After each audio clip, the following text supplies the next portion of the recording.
please make sure you check out our friends at PlayAsia, the #1 site for Japanese games and merchandise.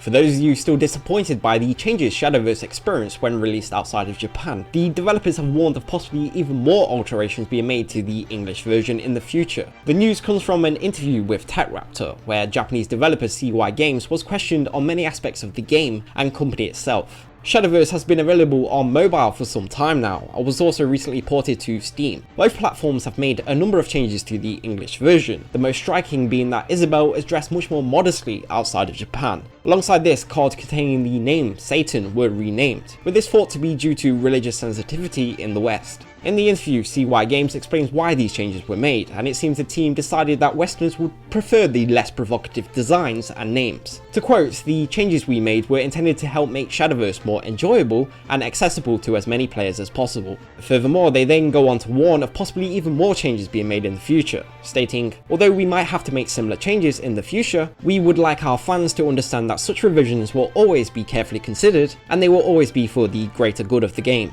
It's not the first time for a Japanese game's content to be seen as inappropriate for the West, with games like Dead or Alive Extreme 3 being completely unreleased in English territories due to this supposed cultural difference. A positive aspect of being released on Steam though, is that it's possible to restore the original artwork through a bit of tinkering with the game's files. You can learn how to do this yourself via the link in the description, and as always, if the game does experience more changes overseas, then you can be sure to be able to find it reported on Censored Gaming as soon as it's known.